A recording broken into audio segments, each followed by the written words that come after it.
Hello दोस्तों, तो movie वाला आपके लिए लेकर आया है आज एक सच्ची बायोग्राफिकल कहानी। ये कहानी है जॉन नैश की और ये स्टोरी शुरू होती है वर्ल्ड वार 2 के खत्म होने के 2 साल बाद, क्योंकि 2 सितंबर 1945 को वर्ल्ड वार 2 खत्म हो गया था और अब वक्त है 1947 का।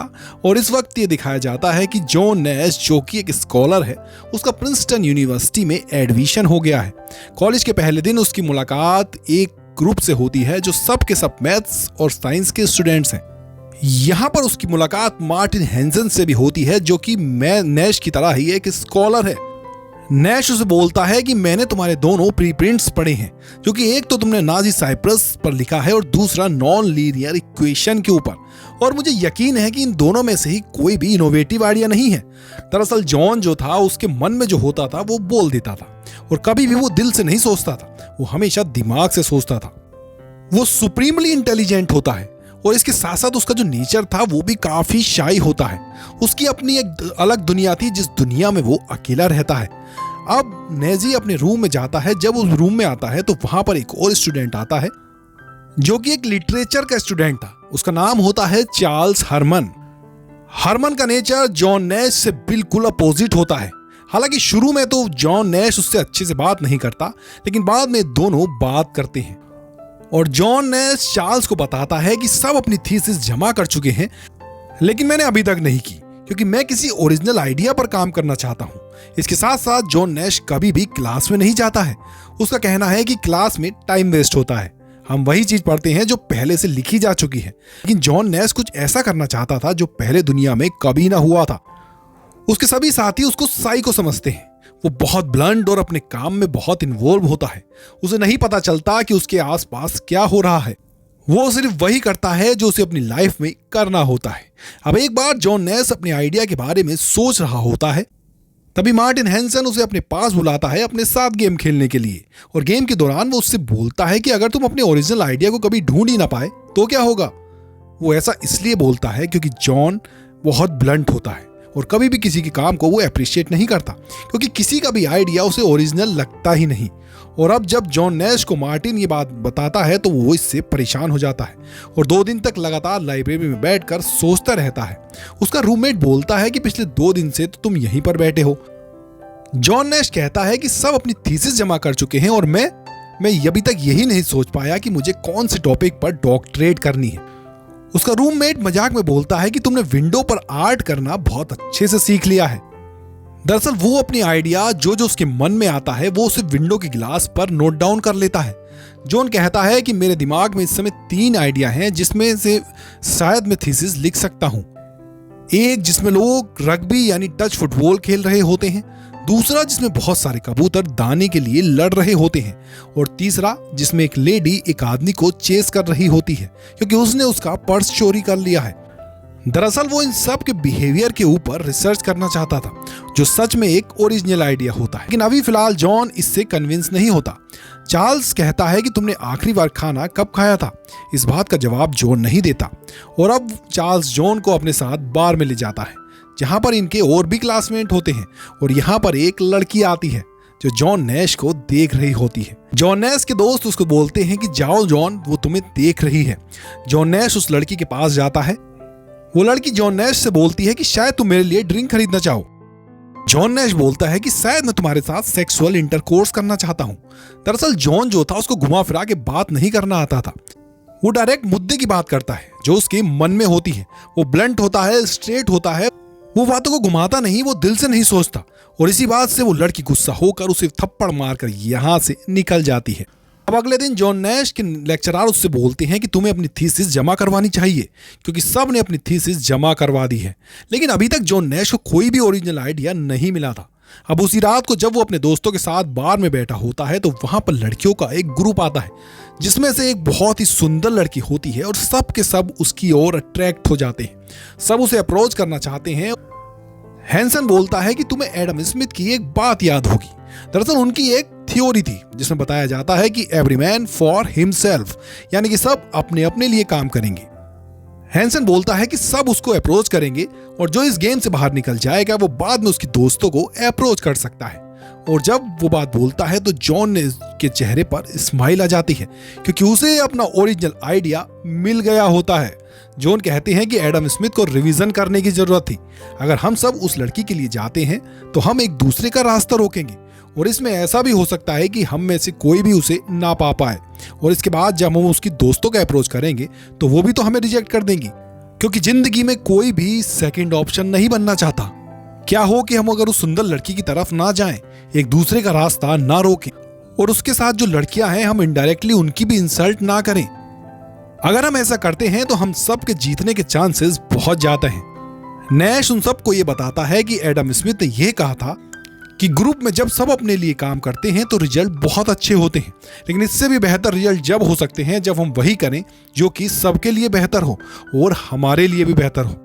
और इस तरह से जॉन को गवर्निंग डायनेमिक थ्योरी का आइडिया आता है।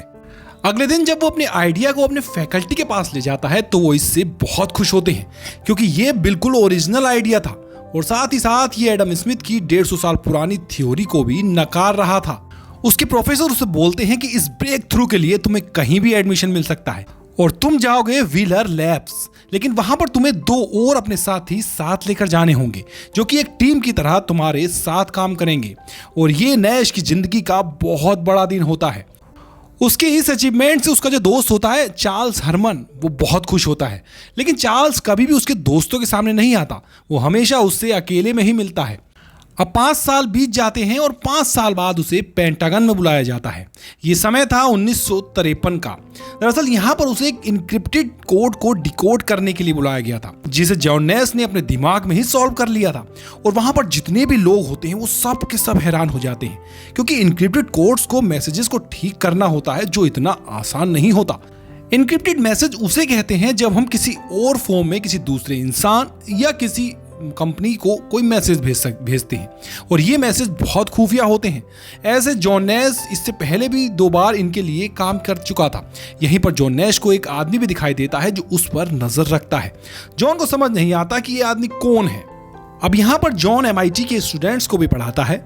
इस काम से वो बहुत ही नाखुश होता है क्योंकि वो जिंदगी में कुछ बड़ा करना चाहता था, कुछ अलग करना चाहता था और साथ ही साथ ये क्लास लेना और दूसरों का क्लास अटेंड करना ये सब उसको टाइम वेस्ट लगता है क्योंकि अपने कॉलेज के दिनों में भी तो वो क्लास अटेंड नहीं करता था बल्कि वो इनोवेटिव आइडियाज ढूंढने की कोशिश करता था और यही दूसरे लोगों के लिए भी वो एक्सपेक्ट करता था। क्लास के बाद उससे वही आदमी मिलने आता है जो उस जगह दिखाया गया था जिस जगह पर उसने इनक्रिप्टेड मैसेज को डिकोड किया था। वो आदमी जॉन से कहता है कि मैं मिनिस्ट्री ऑफ डिफेंस डिपार्टमेंट से आया हूं, मुझे तुम्हारे जैसे आदमी की ही तलाश थी और मैं चाहता हूं कि तुम हमारे साथ एक प्रोजेक्ट पर काम करो। तुम हमारे लिए मैगजीन और न्यूज़पेपर में जो सोवियत के छुपे हुए मैसेजेस होते हैं उनको डिकोड करो और पता लगाओ कि वो कब और कहां अमेरिका पर हमला करने वाले हैं। ये काम बहुत जिम्मेदारी का था और जॉन इस काम को सेलेक्ट कर लेता है।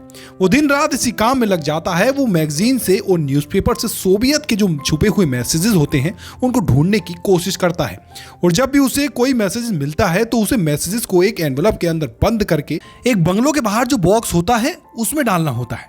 और जॉन अपने काम को पूरी मेहनत से कर रहा था। उसे कुछ भी नहीं दिख रहा होता, लेकिन इस काम को करने के लिए जॉन के दिल में बहुत डर पैदा हो जाता है। जब भी वो मैसेज को एनवलप के अंदर डालकर उस बंगलों के बाहर वाले बॉक्स में डालने जाता है तो उसे लगता है कि कोई उसका पीछा कर रहा है और ये सोवियत के एजेंट्स हैं, इसलिए उसके दिन में डर रहता है और दिन भर अपने घर पर रहता है। और साथ ही साथ जॉन नैश अपनी एक स्टूडेंट जिसका नाम एलिशिया होता है उसके करीब आ जाता है और ये दोनों एक दूसरे को प्यार करने लगते हैं। जॉन एक दिन अपनी पुरानी यूनिवर्सिटी में जाता है यानी कि प्रिंसटन यूनिवर्सिटी में और जब वो एक पेड़ के नीचे बैठकर काम कर रहा था तभी वहां पर एक बच्ची आती है। वो उससे पूछती है कि आप क्या कर रहे हो मिस्टर जॉन। जॉन ने पूछा कि तुम मुझे कैसे जानती हो। वो कहती है कि तुम मेरे अंकल के रूममेट थी ना। और तभी वहां पर जॉन का पुराना रूममेट आ जाता है जिसका नाम चार्ल्स होता है जो प्रिंसटन यूनिवर्सिटी में उसका कभी रूममेट था। जॉन अपने रूममेट चार्ल्स को बताता है कि मैं एक लड़की को डेट कर रहा हूं जिसका नाम एलिसिया है, क्या मुझे उससे शादी के बारे में पूछना चाहिए। चार्ल्स उसे इस चीज के लिए प्रोत्साहित करता है। वो कहता है कि तुम्हें ऐसा करना चाहिए। इसके बाद जॉन नैश एलिसिया के पास जाता है और उससे शादी के बारे में पूछता है। अब एलिसिया भी जॉन को प्यार करती थी, उससे पसंद करती थी, इसलिए वो भी हाँ कह देती है।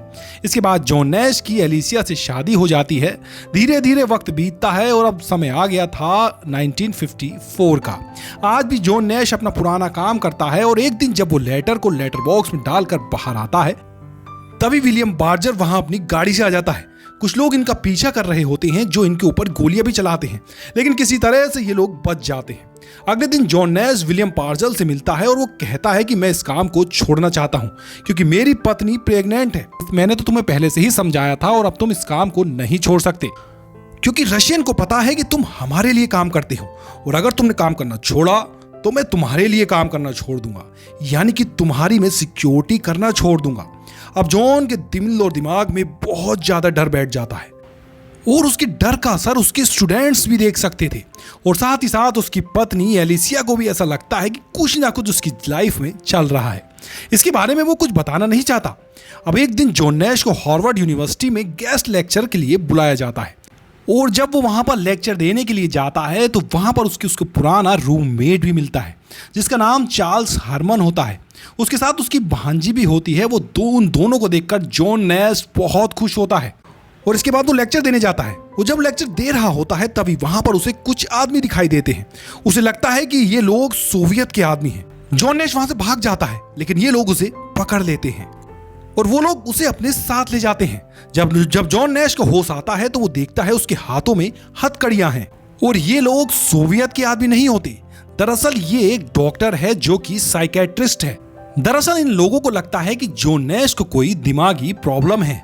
जॉन नैश यहाँ अपने दोस्त को जो उसका रूममेट होता है जिसका नाम चार्ल्स हरमन होता है उससे भी देखता है। जॉन को ये लगता है कि उसका दोस्त रशियन के साथ मिला हुआ है और वो अपने दोस्त के ऊपर चिल्लाना शुरू कर देता है। वो कहता है कि तुम रशियन के साथ मिले हुए हो। डॉक्टर उसे बताता है कि तुम्हारे और मेरे अलावा इस कमरे में कोई भी नहीं है, लेकिन वो उसकी बातों पर विश्वास नहीं करता। जॉन को लगता है कि ये मुझसे झूठ बोल रहे हैं। इसके बाद जॉन की पत्नी यहाँ पर आती है और डॉक्टर उससे बताते हैं कि शायद जॉन को कोई दिमागी प्रॉब्लम है और ये प्रॉब्लम उसे उस वक्त से है जब वो ग्रेजुएशन कर रहा था, क्योंकि उसके हिसाब से उसका कोई रूममेट था जिसका नाम है चार्ल्स हरमन, जबकि ग्रेजुएशन के दिनों में उसका कोई रूममेट ही नहीं था। जॉन की पत्नी एलिसिया कहती है कि यह क्या बकवास है, इन्होंने मुझे अपने दोस्त चार्ल्स हरमन के बारे में कई बार बताया है जो कि यूनिवर्सिटी में इनका रूममेट भी था। डॉक्टर उससे पूछते हैं कि क्या तुम कभी उससे मिली हो, क्या तुमने उससे कभी फोन पर बात की है, क्या तुमने कभी उसका फोटो देखा है। मैंने प्रिंसटन यूनिवर्सिटी में कॉल किया था, वहां पर चार्ल्स हरमन नाम का कोई भी स्टूडेंट नहीं था और ना ही इनका कोई रूममेट था, यानी कि जॉन वहां पर रूम में अकेला रहता था। और साथ ही साथ जॉन का एक और इमेजिनरी फ्रेंड है जिसका नाम है विलियम बार्जर, जिसके साथ ये रशियंस के खिलाफ एक प्रोजेक्ट कर रहे हैं। और इतना ही नहीं, जॉन मुझे भी एक रशियन एजेंट समझता है। तुम्हें क्या लगता है मैं एक रशियन एजेंट हूं? अब जॉन की पत्नी समझ जाती है कि कुछ ना कुछ तो गड़बड़ है और उसके वो ऑफिस में जाती है जहां पर वो देखती है कि मैगजीन्स और न्यूज़पेपर के बहुत सारी कटिंगें लगी होती हैं। वो इसके बाद उस जगह पर आ जाती है जहां पर एक बॉक्स के अंदर वो बहुत सारे लेटर्स डालता था और उसी वक्त सारे लेटर्स मिल जाते हैं क्योंकि वो सब वहीं पर होते हैं। इसके बाद जॉन की पत्नी उससे मिलने जाती है। जॉन अपनी पत्नी को कहता है कि मैं इस बारे में काफी समय से तुम्हें बताने की कोशिश कर रहा था लेकिन मैं नहीं बता पाया। दरअसल मैं गवर्नमेंट के साथ मिलकर एक खुफिया प्रोजेक्ट पर काम कर रहा हूं जो कि रशिया के खिलाफ है और अब उन्हें मेरे बारे में सब कुछ पता चल गया है। तुम्हारी जान भी खतरे में है, तुम्हें विलियम्स पार्चे नाम के आदमी से मिलना होगा। जॉन की पत्नी एलिसिया कहती है कि विलियम्स पार्चे नाम का इस दुनिया में कोई भी आदमी नहीं है और जो तुम्हें लगता है कि तुम गवर्नमेंट के साथ मिलकर रशियंस के खिलाफ किसी प्रोजेक्ट पर काम कर रहे हो तो वो सब झूठ है और जो भी लेटर्स तुमने लेटर बॉक्स के अंदर डाले थे वो आज तक वही हैं। और फिर वो उसे वो लेटर्स दिखाती है जो उसने लेटर बॉक्स के अंदर डाले थे, जिन लेटर्स को आज तक खोला ही नहीं गया। वो बताती है कि तुम बीमार हो, जो कुछ है तुम्हारे माइंड में है, ये तुम्हारी दुनिया नहीं है। जॉन नैश अपनी पत्नी की बात पर विश्वास नहीं करता और वहां से उठकर चला जाता है। दरअसल जॉन नैश को स्कैनोफीनिया नाम की बीमारी होती है। उसे इस बारे में पता नहीं होता और वो इस बीमारी को एक्सेप्ट भी नहीं करना चाहता। यही हॉस्पिटल में वो एक दिन अपनी कलाई भी काट लेता है क्योंकि उसकी माने तो उसकी कलाई पर एक तरह की चिप लगाई गई है जिससे आर्मी को उसकी लोकेशन का पता चलता रहे, लेकिन उसके साथ ऐसा कुछ भी नहीं होता। इसके बाद डॉक्टर्स उसे एक शॉक ट्रीटमेंट से गुजारते हैं जो कि बहुत हार्ड होता है और बहुत दिन तक चलता है। और इस ट्रीटमेंट के पूरा होने के बाद उसे हॉस्पिटल से रिलीज कर दिया जाता है। साथ ही उसको कुछ टैबलेट्स भी दी जाती हैं जिनको जॉन को रेगुलर खाना होता है। अब जॉन अपनी पत्नी और अपने बच्चे के साथ था। दरअसल जॉन को एक दिमागी बीमारी हो गई थी जो कहीं ना कहीं आज भी उसके साथ थी। जिस बीमारी में उसने अपने साथ कई इमेजिनरी फ्रेंड्स भी बना लिए थे, जिसमें उसका एक रूममेट फ्रेंड भी होता है जिसका नाम चार्ल्स था। दरअसल इस नाम का कोई आदमी होता ही नहीं, इसलिए कभी भी कॉलेज में, घर में कोई भी चार्ल्स से मिला ही नहीं होता। इसके बाद दूसरा इमेजिनरी फ्रेंड होता है जो चार्ल्स की भांजी है, जिससे जॉन नैश कई बार मिल चुका होता है। उसका तीसरा इमेजिनरी फ्रेंड होता है विलियम पार्जर, जिसके साथ मिलकर वो सोवियत के खिलाफ एक प्रोजेक्ट पर काम कर रहा था। लेकिन ये सारे किरदार झूठे थे, ये सिर्फ उसके दिमाग का भ्रम था। लेकिन जब वो गोलियां खा रहा था तो उसे इनमें से कोई भी नहीं मिलता। इन गोलियों को खाने की वजह से जॉन की बॉडी बहुत सुस्त हो जाती है और इसी वजह से उसकी पत्नी के साथ उसका फिजिकल रिलेशनशिप पूरी तरह से खत्म हो जाता है। उसकी पत्नी जॉन की हालत देखकर बहुत परेशान होती है और जॉन धीरे धीरे इन गोलियों को खाना भी छोड़ देता है। और एक रात को वो देखता है कि उसकी खिड़की के बाहर एक आदमी भाग रहा है। जॉन नैश उसका पीछा करता है और पीछा करते करते वो घर से बाहर निकल जाता है। और तभी वहां पर वो देखता है कि विलियम पार्चर को लोगों के साथ वहां पर होता है। जॉन विलियम पार्चर को कहता है कि तुम रियल नहीं हो। विलियम पार्चर कहता है कि मैं रियल हूं। उसके बाद उसे वहां पर एक वो रूम दिखाता है। वो कहता है कि तुम्हें आगे का काम यहीं से करना होगा। और ऐसा करके विलियम पार्चर उसे विश्वास दिला देता है कि डॉक्टर ने तुमसे झूठ कहा है और असलियत वो ही है जो मैं तुम्हें दिखा रहा हूं और बता रहा हूं। और इसके बाद एक बार फिर से जॉन नैश विलियम पार्चर के साथ मिलकर काम करना शुरू कर देता है। इसके बारे में उसकी पत्नी को कुछ भी पता नहीं था, लेकिन एक दिन उसकी पत्नी उस कमरे तक पहुंच जाती है जहां पर जॉन नैश काम करता था, जो कि घर के पास ही होता है। वो देखते ही वहां पर उसी कई तरह के पेपर्स और मैगजीन्स की कटिंग दिखाई देती है जिस तरह से जॉन नैश की ऑफिस में थी। वो समझ जाती है कि जॉन एक बार फिर से अपने दिमाग को कंट्रोल नहीं कर पा रहा है, यानी कि उसे एक बार फिर से विश्वास हो गया कि जो उसके इमेजिनरी फ्रेंड्स हैं वो असली हैं। एलिसिया भागते हुए अपने घर जाती है क्योंकि घर पर जो उसका बच्चा है वो जॉन के पास है। अब जब वो जाती है तो वो देखती है कि जॉन ने बाथटब में पानी चलाया हुआ है और उसके अंदर उसका बच्चा है। लेकिन इससे पहले कि उनका बच्चा डूबता, एलिसिया उसे उठा लेती है।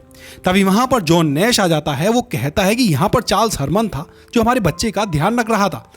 चार्ल्स हरमन यानी उसका कॉलेज का रूममेट, जो कि सिर्फ उसका इमेजिनरी फ्रेंड था। एलिसिया उससे बोलती है कि चार्ल्स हरमन नाम का कोई भी इंसान इस दुनिया में एग्जिस्ट नहीं करता। वो नीचे जाकर टेलीफोन उठाती है और डॉक्टर रोशन को कॉल करती है क्योंकि डॉक्टर ने ही उसका इलाज किया होता है। और वहां पर जॉन नैश को विलियम पार्जर दिखना शुरू हो जाता है और वो उससे कहता है कि तुम्हें अपनी पत्नी को रोकना होगा, नहीं तो फिर से तुम्हें हॉस्पिटल ले जाया जाएगा। और विलियम पार्जर अपनी गन निकालकर उसकी पत्नी को मारने के लिए जाता है, जो कि सिर्फ जॉन को दिख रहा होता है। वो अपनी पत्नी को बचाने के लिए उसे धक्का देता है और एलिसिया इस बात से गुस्सा होकर अपनी बच्ची को लेकर गाड़ी में बैठ जाती है। विलियम पार्जर उससे बोलता है कि तुम्हें अपनी पत्नी को रोकना होगा, तुम्हें उसको मारना होगा। और तभी वहां पर चार्ल्स हरमन भी आ जाता है। वो कहता है कि विलियम पार्जर जो भी कह रहा है तुम्हें करना होगा। और तभी वो बच्ची जिसका नाम मर्सी होता है, जो कि चार्ल्स हरमन की भांजी है, वो उसका हाथ पकड़ लेती है। और इसके बाद जॉन का दिमाग घूमना शुरू हो जाता है। उसे बहुत सारी चीजें रिकॉल होती हैं और वो अपनी पत्नी की गाड़ी के सामने आकर खड़ा हो जाता है। वो कहता है कि तुमने सही कहा था, मर्सी रियल नहीं हो सकती क्योंकि वो कभी भी बड़ी नहीं होती। दरअसल जॉन नैश मर्सी को कई सालों से देख रहा होता है और जब से वो उसे देख रहा होता है, ना तो उसकी उम्र बढ़ती, ना शरीर बढ़ता और ना ही कद। वो इस बात से समझ जाता है कि डॉक्टर सही कह रहे हैं और मेरी पत्नी भी सही कह रही है और ये जितने भी लोग मुझे दिखाई देते हैं वो सिर्फ मेरी एक इमेजिनेशन है। इसके बाद डॉक्टर उससे मिलने आता है और वो डॉक्टर जॉन से पूछता है कि तुम अभी भी उन सबको देख सकते हो। जॉन कहता है कि हाँ, मैं उन सबको देख सकता हूँ। दरअसल जॉन उन सबको देख सकता था, लेकिन उसको यह भी पता था कि ये सिर्फ उसकी इमेजिनेशन है। इसके बाद डॉक्टर जॉन से पूछते हैं कि तुमने दवा खाना क्यों छोड़ा। जॉन कहता है कि क्योंकि मैं अपना काम नहीं कर पा रहा था और अपनी पत्नी का और अपने बच्चे का भी ध्यान नहीं रख पा रहा था, इसलिए मैंने दवा खाना छोड़ दिया। इसके बाद डॉक्टर कहते हैं कि तुम्हें दवा खानी पड़ेगी, नहीं तो तुम्हारी बीमारी और भी ज्यादा वर्स्ट हो जाएगी। इसके बाद डॉक्टर वहां से चले जाते हैं। डॉक्टर के जाने के बाद जॉन अपनी पत्नी से कहता है कि मैं अपनी बीमारी से खुद ही डील करना चाहता हूं और उसकी पत्नी भी इस बात के लिए मान जाती है। इसके बाद जॉन नैश एक बार फिर से पुरानी यूनिवर्सिटी यानी प्रिंसटन यूनिवर्सिटी जाता है। यहाँ पर उसका पुराना दोस्त जो कि एक टाइम पे उसका कॉम्पिटिटर भी होता है, जिसका नाम हैंसन है और जो जॉन नैश की तरह ही स्कॉलर है और मैथमेटिशियन डिपार्टमेंट का हेड है। वो जॉन को वहां पर लाइब्रेरी में काम करने की परमिशन दे देता है, लेकिन अभी भी जॉन के लिए अपनी बीमारी से लड़ना इतना आसान नहीं होता, क्योंकि उसे अपने इमेजिनरी फ्रेंड्स विलियम पार्चर और चार्ल्स हरमन दिखाई दे रहे होते हैं, जो उसके रास्ते को डाइवर्ट करने की कोशिश करते हैं। जॉन नैश उनसे लड़ता है और कहता है कि तुम रियल नहीं हो। ये सब के सब उसे फोर्सफुली इमोशनली ब्लैकमेल करने की कोशिश करते हैं, लेकिन जॉन उनकी बातों पर विश्वास नहीं करता और अपनी रिसर्च को आगे जारी रखता है। कॉलेज के बच्चे भी अब उसकी मजाक उड़ाते हैं, लेकिन अब जॉन किसी की बात की भी ज्यादा परवाह नहीं करता। धीरे धीरे समय बीतता है और टाइम आता है 1978 का। हालांकि जॉन को आज भी उसकी इमेजिनरी फ्रेंड्स दिखाई देते हैं, यानी कि आज भी उसकी बीमारी ज्यों की त्यों है, लेकिन उस बीमारी के साथ उसने नॉर्मल इंसानों की तरह जीना सीख लिया है और अब वो पहले की तरह कॉलेज में पढ़ाना भी शुरू कर देता है। ये देखकर उसकी पत्नी को बहुत खुशी होती है। धीरे धीरे वक्त बीतता है और अब वक्त आता है 1994 का, जहां पर जॉन के पास एक आदमी आता है। वो जॉन को बताता है कि आपको सरकार नोबेल प्राइज देना चाहती है। वो उसे एक कैफेटेरिया में ले जाता है और वहां जितने बड़े से बड़े प्रोफेसर्स होते हैं वो अपना पेन निकाल कर जॉन को दे देते हैं। ये बहुत बड़ा सम्मान होता है। और इसके बाद जॉन ने जो गेम थ्योरी पर रिसर्च की गई होती है उसके लिए जॉन को नोबेल प्राइज दिया जाता है, लेकिन जॉन कहता है कि मैं ये प्राइज अपनी पत्नी को डेडिकेट करना चाहता हूँ। अगर एलिसिया मेरे जीवन में नहीं होती तो मैं यहाँ तक कभी नहीं पहुँच पाता और मुझे नोबेल प्राइज कभी नहीं मिल पाता। और ये बात काफी हद तक सच भी होती है। अगर जॉन ने हिम्मत हार ली होती, वो दवाइयों का गुलाम बन जाता, अपनी इच्छा शक्ति पर काबू नहीं कर पाता, तो आज वो किसी हॉस्पिटल में होता। लेकिन जॉन ने अपनी जिंदगी में आगे बढ़ने का फैसला किया। उसने कुछ ऐसा कर दिखाया जो नॉर्मल दिमाग का इंसान भी कभी नहीं कर पाता। जॉन नैश की थ्योरी का global trade negotiation, national labour relation, evolutionary biology पर बहुत गहरा प्रभाव पड़ा। तो ये थे Nobel prize winner John Nash की जिंदगी की सच्ची कहानी। आशा करता हूँ आपको एक कहानी पसंद आई होगी। अगर आपको एक कहानी पसंद आई हो तो वीडियो को लाइक करें। चैनल पर अगर नए हैं तो चैनल सब्सक्राइब करें और इस एक्सप्लेनेशन के बारे में आप सबका क्या विचार है कमेंट बॉक्स में मेरे साथ जरूर साझा करें।